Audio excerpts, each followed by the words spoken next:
Hello, everyone, and welcome to another episode of Soul and Screen. In this particular video, I will be continuing the conversation on soul ties as it pertains to Tyler Perry's Sistas. Again, I will be utilizing the storyline, the characters, and the situationship between Zac, Fatima, and Karen. Let's get into it. Last video, I left off basically where Zac and Fatima were having a conversation in bed about, Zac kind of having, reliving and kind of the moment and kind of when him and Heather had sex in the VIP, where he ended up getting her pregnant and everything because Michael is like possibly hurt and missing, and so he's just really kind of thinking about his choices and his life choices in the moment. Fatima finally gets him to kind of calm down, and it's just like we're gonna go to sleep and we're gonna work on this tomorrow. So she basically tells him like, hold me until you fall asleep and then we'll deal with this in the morning. So they end up falling asleep. And as we pick up in this episode, in this video, Fatima gets a phone call, and it's actually the neighbor calling Fatima, telling her to get over to Heather's house because the ambulance and stuff is there and she doesn't know what's going on. But Fatima had asked her to please kind of keep watch of Michael and let her know if anything happens. And so this is what she was doing. So Fatima wakes up Zac. They run over to Heather's to check on Michael. Turns out Michael is okay. It looks like Heather may have had some kind of domestic violence situation with her current boyfriend. She basically gets upset that Zac and Fatima came over and was like, you don't need to come check on him. He fine and all that kind of stuff. The police come, and Fatima is just like, we were just coming to check on the child. And he was like, okay, well, the lady wants you guys, meaning Heather, wants you guys to leave, so please go. So they leave. The following morning, Zac is downstairs and Fatima is upstairs getting ready for work, and she gets a phone call and she's like, hello, and it's Karen calling her, and she's like, hey Fatima, this is Karen. And Fatima's like, like seriously? She's like, hello, hi, hey. And she's like, I have a question. And she was like, okay, Fatima is like not necessarily, kind of standoffish because I don't know if you about to try to call and cuss me out, and this is the beginning of my day and don't nobody got time for this. So you can tell she's just like, what is it? And so she's like, no, it's going to be quick and it's fine. And so, Fatima's like, okay, so what's up? And she was like, well, I have somebody who brought over some clothes. Who brought over some clothes, and it's like some different sizes and stuff, and I'm not sure if I'm gonna be able to use all of them and everything. So I was wondering if you think that Michael would if Zac would want any of these for Michael. And so Fatima was just like, I'm not sure, I can ask him. And she was like, okay, yeah, just do it, and ask him and then let me know because I got him. And so she was like, okay, so she goes, all right, bye. And so Fatima was like, well, thank you, bye. And so like Fatima is like, again, like, what the F? Like, because again, Karen gets into these moments of hot and cold, you know what I'm saying? Where, one moment she's super heated that, life is moving on and for Zac and Fatima and they happy and everything. And then next minute she bringing stuff over to, their house for the baby. And so she's just a little confused. So anyway, Fatima goes downstairs. She tells Zac, what happened, that Karen just called. And he's like, what's she calling for? And so she's like, she was actually still like being really nice. He was like, really? And she's like, yeah. And so he goes, oh. And so she says, well, anyway, this is what she wanted. So she tells him, she had some clothes and wanted to know if you want him from Michael. And he was like, oh, okay. And he looks up at Tim and he's like, so do you think she kind of finally coming around? Do you think we can finally kind of like get on and just like be good? And Fatima's looking like, in all honesty, Zac, like, I don't want to pull that plug on that yet right now. Like right now, let's just take it for what it is. She's nice right now. You know what I'm saying? And so let's just keep it that way. That way we won't be expecting, her to be all nice and then she flip on us again, because she does it all the time. And so he's like, yeah, you're right. So anyway, you fast forward a little bit further into it. And the reason I bring that up is because as we progress and go into season 7, which is I'm getting ready to cross into season 7, Karen was still being nice towards the end of season 6, and as we get into season 7, we start seeing some changes in her again. But season 7 there is a 3-month time jump for those who are not following the show. So let's get straight into it. So now 3 months have passed, and basically it picks up where like Zac and Fatima are hearing from the caseworker, and he's on the phone, and he's just like trying to get some updates on Michael's situation. Basically, they took Michael from Heather, and because Zac is not necessarily listed as the father on the birth certificate, or just kind of met him, they put Michael in foster care until Zac can prove that he can take care of him and all that kind of stuff. So Zac is on the phone trying to take care of particulars and stuff like that. And Fatima and him are just at home. He's on the phone with the social worker getting all the updates and stuff. And he goes, well, tell Michael his father loves him. And then Fatima's like, tell him Fatima loves him too. And he's like, got you.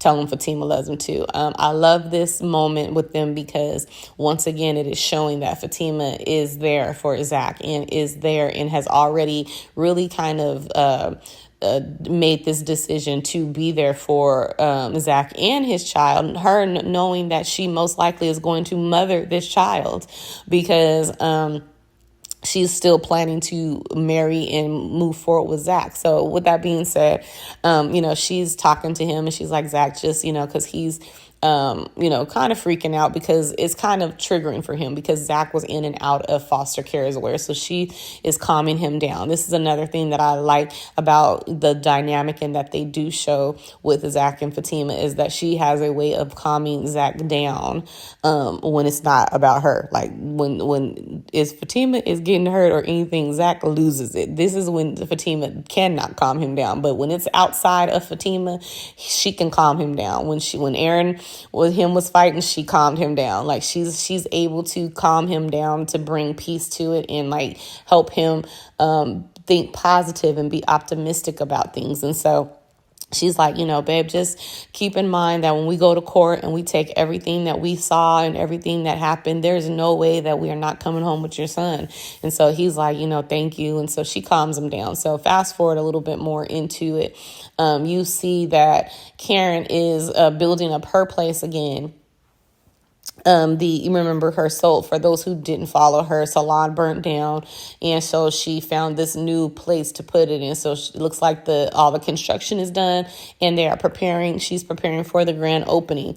In the process of her doing this, she's like putting some stuff up and Pam happens to tell her, like, you need to take it easy, like you're doing too much, you can hurt yourself. And so she's like, why don't you call one of them dudes, why don't you call like Aaron, he locked in and he'll come and help. Now remember, this is 3 months after she told Aaron to kick rocks, basically. So she's like, no, I don't want to tell Aaron to, come back because he gonna think we trying to start something up and I'm not, I don't want to be with him. And she's just like, she kind of mentioned something about, he locked in and he's willing to be there. And she's like, no. And she goes, well, okay, well, do you want me to call Zac? And Karen is like, Pam, please. And she was like, what, that, he is your baby daddy, right? Like he can come help and do some stuff for you. And she was like, I don't want him to come over here because if he come over here, then he gonna have to deal with Fatima, and I don't want Fatima coming to here at my shop, and I don't want Zac coming to my shop. So I say that to say you can hear the shadiness kind of starting to resurface. So with this being said, during this kind of conversation and things, you kind of are able to speculate that Zac has not been in contact with Karen since since she dropped off any of the babies, the stuff for Michael to his house.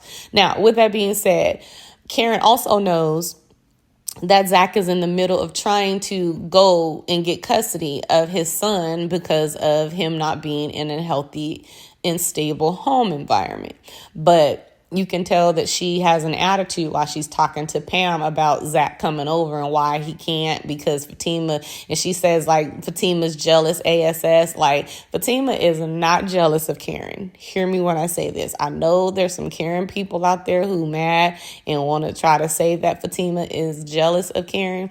Fatima is not jealous of Karen. Fatima want Karen to quit coming at her man. It's very disrespectful, and being disrespectful and being jealous are not the same thing. The reason why Fatima wants to get in Karen's behind is because you keep disrespecting me by coming at my man, knowing that I have a man. Knowing that I have a man and that he is my man. You know me. And regardless if you like the fact that he with me or not, you still know. Like, that's why I say her trying to say I'm not mad at you, Fatima, in, the previous season is a whole bunch of BS, because you absolutely are upset with her. You are targeting her. You are, completely, all the stuff was at her. Like, you only really attacked Zac when Zac continued to reject you. But in the moment, it's just you and Zac. You still, she was still like trying to soften her voice and, try to bring up like, doing the whole reminiscing and remember we did this. You want me to pick up that breakfast sandwich we used to have, like all that kind of stuff. And it was all just gestures to get Zac to cheat on Fatima, because he was never going to leave her. And she knows that. That's why in season 6, she was like, well, just come over and have sex.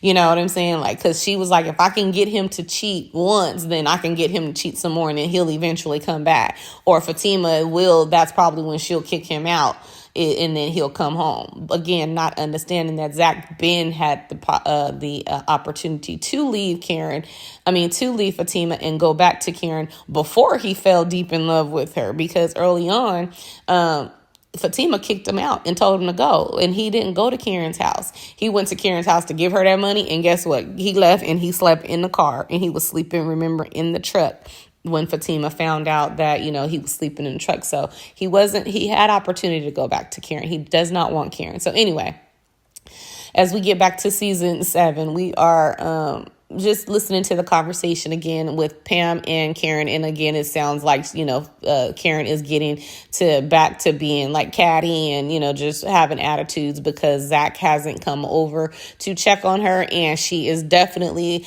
blaming Fatima about it. So fast forward a little bit more into it. Fatima ends up having a lunch with the girls where she brings up the fact that she wants Zac to get a paternity test because he is now trying to set up like trust funds for Michael. And then he says that he want to set up something and he says like Zac Jr. And Fatima gives him this look like, I know you didn't just say like you about to name this baby Zac Jr. and me and you supposed to get married and stuff. So anyway, he didn't get it, but she had a complete attitude. And so Fatima's telling the girls like, now that he wants to set up some trust, I really want him to, really push this DNA thing. And so Danny pretty much co-signs and tells her like, yeah, you should. I wouldn't blame you. So Fatima goes home after that, tells Zac, I need you to tell Karen to get, we need to have Karen get a DNA test. Now for everybody, excuse me, who was ticked off for Fatima because they're like, it ain't none of her business. It's absolutely her business. This lady is engaged to this man. This man, she lives in the house with this man. He is planning a life with her. She absolutely deserves the right to tell him that I need you to go get proof of the fact so I can know for sure if this woman is about to be in our lives forever. So she tells Zac. Zac is kind of like, you just doing this because you came back from, you letting them girls get in your head. And she's like, actually, I'm really not. I've been thinking about this. And in all honesty, Zac knows that she's been saying this. But again, Zac is choosing to believe that Karen is being honest about the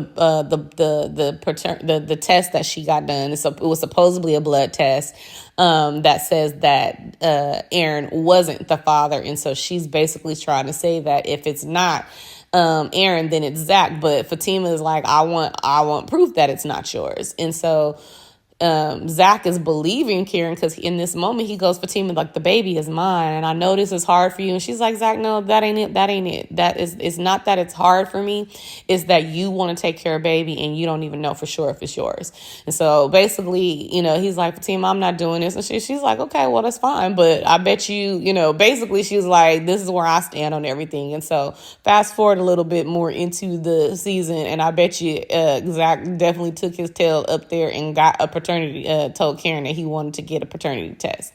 He did go and ask Danny, just to kind of like, am I tripping here? Like, is Fatima tripping? Like, should I go and ask Karen for this paternity test? And and Danny, the real one, was honest enough and said, you would be crazy to start taking care of a child financially or anything like that without having a blood test. And so he goes to Karen's shop. Now, it is the day of Karen's her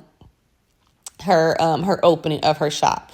Now, before I get into where Karen and Zac finally have a conversation, let me say that before Zac gets there, Karen has this moment with the girls. The sisters get to her shop supposedly to help her, and she kind of makes a comment that I thought, at least Zac would be here, and he didn't even come by or nothing, and they all looking like, wow. And so, why would he do that? And she was like, well, I don't want him here. And then, I think it was Sabrina was like, well, it sounds like you want him here. But then she goes like, but that's fair. That's fair. And I'm trying to figure out, how is that fair? She goes, well, I don't really want him here, but I thought he would at least come by and, and see about me and say something, all this that I did while carrying his child, putting this salon back together, all while I'm carrying his baby, and he still don't get to show up and say, congratulations or nothing. So she's basically complaining to the women again that, Zac has not been around, to check on her. And so again, to fast forward back into where Zac makes it finally to her salon, and he tells her, she's like, oh, you a day late and you $1 short. And he's like, what you mean? And she was like, well, if you come in to congratulate me, you late. And he was like, actually, I'm not coming up here to congratulate you. And so she was like, oh, well, what you here for? He was like, I'm coming up here to tell you that I want a DNA test. And she turns around and she is like, what?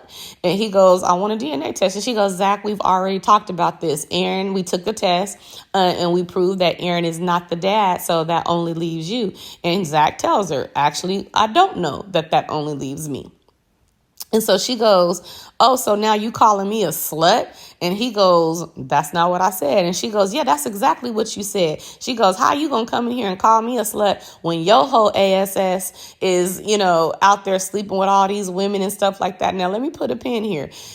Karen, you losing some energy here. Boo, you don't really have the validation to call him, a hoe when you pregnant and you don't know for sure who your baby daddy is. You crossing lines now because you got evidence that proved that you was doing some janky stuff. You know what I'm saying? So Zac's stuff is in the past, and it is what it is. And in all honesty, I hate to say it, it is a double standard, and I don't know if it'll ever go away. I know females are out there doing their thing now, but it's still very much so looked down on for women to sleep with multiple men. But men, even though this person looks down on it too, you know what I'm saying? Men, it's just still more accepted. Let me put it that way. Although there should be, the same stigma on both sides of it. Just limit your crop on both sides. And that's all. I'm not trying to slut shame, just saying that's just how Tiffany feels about it. So anyway, he goes, again, I'm not calling you that, but I am saying that I do want evidence. And she goes, you know what? No, this sounds like something Fatima is saying. And he was like, nah, you putting words in my mouth.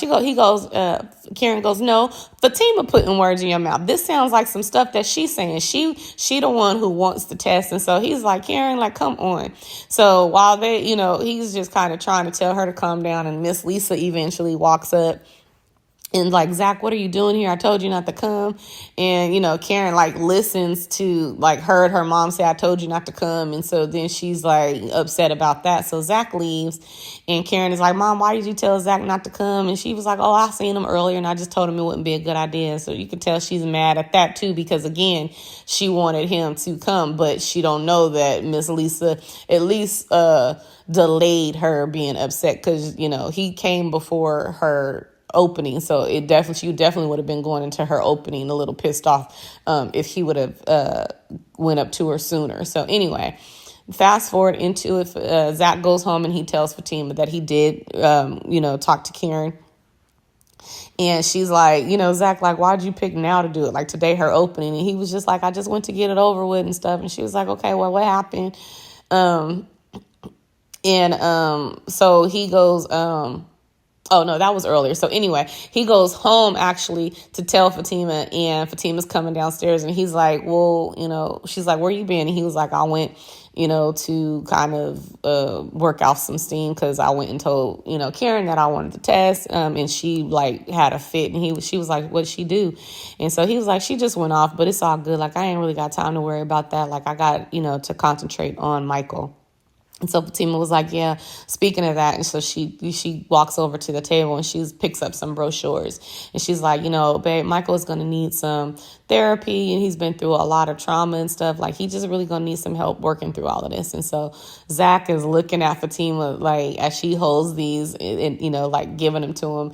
And he looks at her, and the way he looks at her is like, this man is in love. Like, I don't care what them Karen fans, I don't even know how they got past talking out how they talked themselves out of this scene in itself, because the way that Zac looked at her, this man was fully in love. He just looked at her and she was like, what? And he was like, I just love you, yo. He was like, man. And so she was like, I love you too. And he was like, nah, like, real talk, like, I would marry you today if you would have me.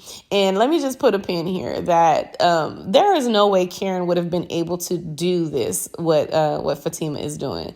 Fatima is already taking on this child in her heart. She is already looking for schools for him, a therapist for him to go into so that, she can help, build a stable environment for Michael. She already was protective of him in the store. It was just so many things that already show that, that Fatima is willing and to love on this child because of the love that she has for Zac. And so with that being said, so I just don't see that Karen can do that. Karen is very, very selfish in everything. As I said, everything is about her and her baby. Like, the fact that she was even upset that Zac hadn't come to see her or check on her in the 3-month span, knowing that he's going through a situation where he's fighting for custody to get his son, who is in an unhealthy and unstable environment. She knows this, one, because she Zac told her at his house, but Fatima also told her in the grocery store. But Andy happens to be the Zac's attorney during this whole process. So while Andy may not be able to speak to specifics about the case, since Karen already has a level of knowledge about the situation, she does probably have some conversation where she's like, well, this case with, Zac taking this, is just a lot. This is going to be rough. Like, there's no way that she's not saying certain kind of things like that whenever they meet in the sister circle. Now, with that being said, I don't know that Karen has been, there, in attendance at their gatherings again, because it seems like she's been really focused on getting her shot together. But it's still hard for me to believe that she doesn't know any of this information. And even if she didn't, she knows what she knows based off of her conversation with Zac and Fatima. So she knows that Zac has been busy trying to get his child together, and for her to expect for Zac to come and divide his attention and come and check on a child that he does not know for sure is his, when his child, who is here is not safe is very selfish of Karen. That's why I said she just could not love on Michael and give him the attention and do what Fatima is doing. And so with that being said, I commend Fatima and how she's handling this whole situation. So what I will do now is go ahead and end this video. I'll pick up going further. What I did want to explain is that as we get into season 7, 8, and 9, this is when, for those who are not caught up on the show completely, this is when they really kind of started trying to redeem Karen's character. It's not necessarily this quickly yet. Like, it'll happen a little later on in the seasons, but this is kind of, it's not going to be as shady as it was. But what I do want you to pay attention to as we start talking about, as we are in this conversation about soul ties, is still seeing how the connection with the soul tie is still, it still has a hold on her. Zac hasn't been around her in about 3 months. She hasn't seen or heard or, from Zac and Fatima. Now, she hasn't went over their house and popped up like she used to do because she's been focused on getting her business back together. But you can see that, just her thought process, the fact that she believes that, Zac is obligated to come over and check on her. Like, she still is like, why is he not coming to check on me? You know what I'm saying? Like, she still wants him to come and check on her. She still wants him. Why is he not here at the opening to congratulate me? Like, you see what I'm saying? She still wants Zac present, even though there's been distance between them. This is now 3 months later, and Zac has made no contact with her from what we can tell, and she still won't let this man go. Excuse me. Again, that's the effect of the soul tie. Now, she's had to temper it because I'm pretty sure of a couple of things. Her pregnancy is progressing, so she don't probably got as much energy and speed to be doing all the stuff that she's doing. But, and then she's, putting her store back together. So she does have some other places to divide and to put her attention. But look what she's focusing on. Zac not being present at her opening, him not coming to help, him not coming to check on her, him not, you know what I mean? She still very much so has Zac in her mind, in her thoughts, still very much so wanting Zac to come back to her. That is the effect of a soul tie. This man has cut all contact with her. They're 3 months in. He's had no contact with her. He is focused on his child, getting custody of his child. He is focused on moving forward in his life with his woman, his fiance, and Karen is still trying to figure out how I'm going to get him back over here. That is the effect of a soul tie. When nobody is paying attention to you, like Zac has absolutely completely moved on and she's still stuck. And it's because she wants to be. She does not want, again, to see reason. She's not hearing. She's only thinking about what Karen wants, which is Zac. I want Zac here. I want him to do this. She don't care nothing about what's going on with his son. So anyway, let me know what you think. Let's get into a conversation. Do you think I'm completely off base here when it comes to my thoughts on Karen being selfish and how she's not, just being irrational, wanting Zac to be present and come by and check on her when he does not know for sure it's his baby. Now, one thing he is doing with Fatima, he is saying that he's preparing his mind, but I believe for me, I think he's more so kind of trying to, because to Fatima, he's acknowledging that the baby is his, Karen's baby is his. But I believe for me, I think that's more so because of what's going on with Michael. And so he's just like, let me just take on this. And so let me just believe because of what's going on in his heart being softened because of what's going on with Michael. So it's not making him really kind of, think, or be rational or wanting that evidence that he needs. He's more so just like, you know what, this is my baby. I'm just going to go with it. And that's why it's necessary that you listen to your woman, because Fatima, the wanting and pushing the fact that she wanted some evidence is absolutely going to be proof and beneficial for them later on as we get into the season. So I'll go ahead and end this for now, but let me know what you think about Karen's actions. And, do you think that Zac should should have been checking on her those 3 months. Do you feel like he was checking on her? The way that I interpreted it, and from my perspective, I don't think that he checked on her at all, which is like the reason why I think she had an attitude. But let me know what you think. Do you think different? And let's get into the conversation, and I will see you down in the comments. Please feel free to like, share, and subscribe, and I will see you in the next video. Toodles.